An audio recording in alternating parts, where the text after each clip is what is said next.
भगवान की वाणी अमृत वाणी ध्यान से सुने।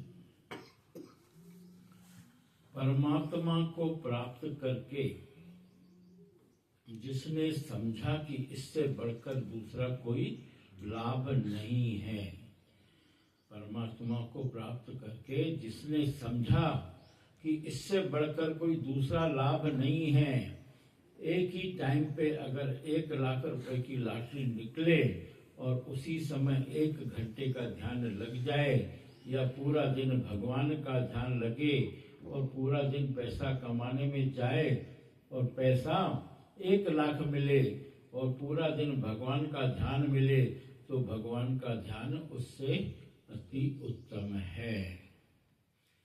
कितना अच्छा बता रहे भगवान कि परमात्मा को प्राप्त करके जिसने समझा कि इससे बढ़कर कोई दूसरा लाभ नहीं है। भगवान बोल रहे हैं अगर आपको 1 लाख रुपया मिल रहा है, 1 लाख रुपया मिल रहा है और उसका जो आनंद है, उससे जो आप 1 घंटा ध्यान लगाएं भगवान के साथ जो ध्यान लगाएंगे, तो वो भगवान के ध्यान में जो आपको आनंद आएगा वो उस 1 लाख रुपए के आनंद से ज्यादा है और उससे अति उत्तम है। 1 लाख रुपए आपको मिल रहा है और उससे आपको अगर भगवान से जुड़ने का मौका मिल रहा है तो भगवान से जुड़ना ज्यादा अच्छा है, वो अति उत्तम है। उसमें 1 रुपया भी भले नहीं मिल रहा है, उसमें मांग के खाना पड़ रहा है, परंतु उसमें हम अंदर परमात्मा से जुड़ के आनंद ले रहे हैं, उसके नजदीक जा रहे हैं। हमने ये समझा कि परमात्मा पाना बहुत जरूरी भी है और दूसरा लाभ भले नहीं होए, परमात्मा पाना बहुत जरूरी है, भले दूसरा लाभ नहीं होवे, चाहे इज्जत का होवे, चाहे डॉक्टरी का होवे, और कोई भी खुशी सब जीरो है।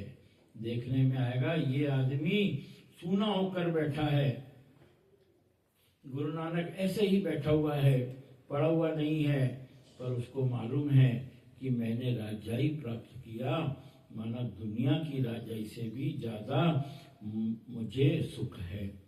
सकल सृष्टि का राजा दुखिया, उल्टा जो राजा होता है वो भले दुखी होता है, पर जो भले कुछ नहीं है उसके पास और भगवान के इसमें लगा हुआ है, तो वो सारी दुनिया की राजाई से भी उसको ज्यादा राजाई है। अगर उसने भगवान को प्राप्त कर लिया है, भगवान के आनंद में, भगवान के ध्यान में लगा हुआ है, तो उसको जो सुख है उससे ज्यादा सुख किसी को भी नहीं है, चाहे वो दुनिया का राजा ही क्यों नहीं। राजा बनने में, प्राइम मिनिस्टर बनने में वो सुख नहीं है जो एक सन्यासी होकर, भिखारी होकर भगवान पाने में लाभ है। राजा बनने में या प्राइम मिनिस्टर बनने में वो सुख नहीं है जो एक सन्यासी होकर, भिखारी होकर भगवान पाने में लाभ है। भले 1 रुपया भी मेरे पास नहीं है, मैं झोपड़ी में रहा पड़ा हूं, पर मैं परमात्मा से मिलकर एक हो गया हूं।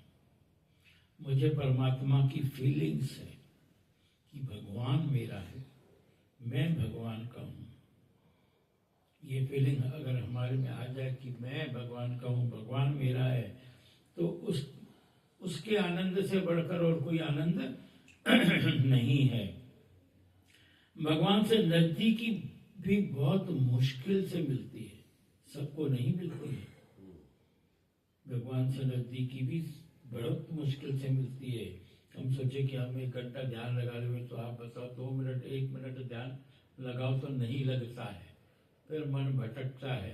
तो कितनी बड़ी बात है 1 घंटा अगर भगवान में ध्यान लग जाए। भगवान बोलते हैं बहुत मुश्किल से मिलता है, आसान नहीं है। निराकार सबको नजदीक आसानी नहीं मिलता है।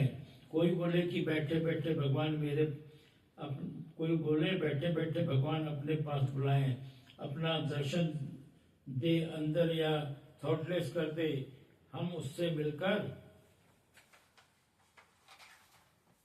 एक हो जाए।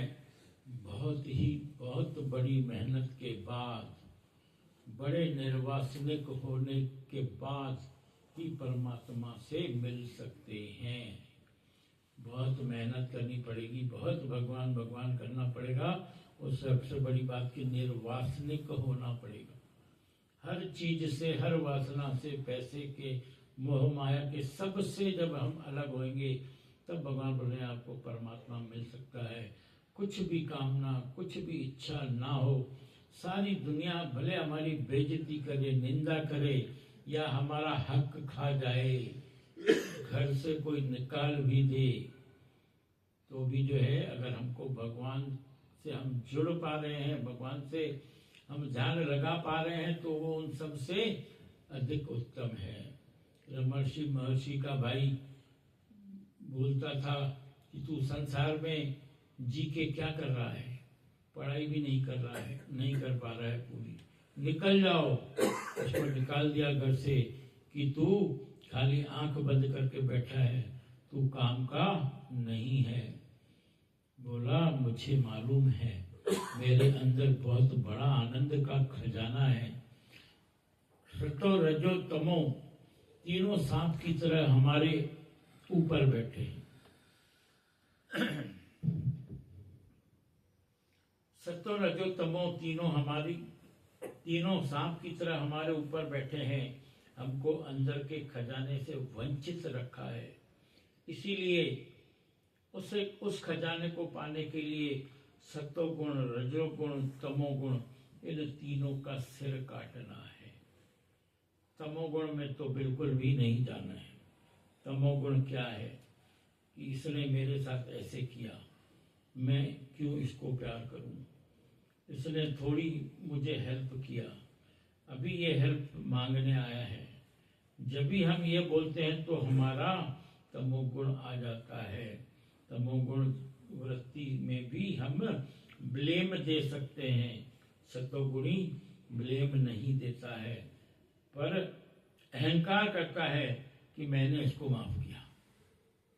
ब्लेम तो नहीं करता है, पर अहंकार करता है कि मैंने उसको माफ किया। तो जैसे तमोगुण नहीं होना चाहिए, भगवान बोलते हैं वैसे सतोगुणी भी नहीं होना चाहिए, क्योंकि उसमें भी अहंकार आता है। मेरा मन शुद्ध है, तू माफ करने वाला कौन है? परमात्मा माफ न करे तो तुम क्या कर सकते हो? केवल परमात्मा ही माफ कर सकता है। हमको वो भी ताकत नहीं है कि हम किसी को माफ करें। दया, धर्म, प्यार करना, सुख देना, जीवन भर सेवा करना, अंदर याद है कि मैंने किया, तो कृष्ण को वो पसंद नहीं है। आप भले दया धर्म से चल रहे हो, सबको प्यार कर रहे हो, सुख दे रहे हो, जीवन भर सेवा कर रहे हो, पर अगर हमको याद है कि हम ये सब कर रहे हैं, तो वो भगवान को पसंद नहीं है। सत्वगुण से अर्जुन जब तक ऊपर नहीं हुआ है, 3 गुणों से ऊपर नहीं हुआ है, तो तुम मुक्त नहीं हुआ है। भगवान बोलते थे सत्वगुण तो ज्ञान वाला है। भगवान को हम बोलते थे कि सत्वगुण तो ज्ञान वाला है, प्रकाश वाला है, सुख देने वाला है, दूसरों को तो कितना अच्छा है, वही तो मुक्त करेगा। तो भगवान बोलते थे नहीं, सत्वगुण में ईगो और सुख बुद्धि जाती नहीं है। जो लोग अच्छा करते हैं, उनके गहराई में सुख बुद्धि होती है और अहंकार भी होता है। उनको ये नहीं है कि खाली भगवान है, और कभी सत्वगुणी माल भी बहुत खाता है। कई लोग होते हैं भलाई बहुत करते हैं, पर उनको रिजल्ट नहीं मिलता है, प्रकृति में सुख नहीं मिलता है। क्यों नहीं मिलता है? क्योंकि छुपा हुआ कई जन्मों का अहंकार है। याद है कि मैंने किया, ऐसा ब्रह्म ज्ञान तो सबको नहीं है ना कि मैंने कुछ किया ही नहीं। मार ईगो खाता है। अगर प्रकृति में 100 भलाई करने के बाद भी मार मिले, तो समझना ये मार मेरा ईगो खा रहा है, ये मार मेरा ईगो खा रहा है। हरि ओम।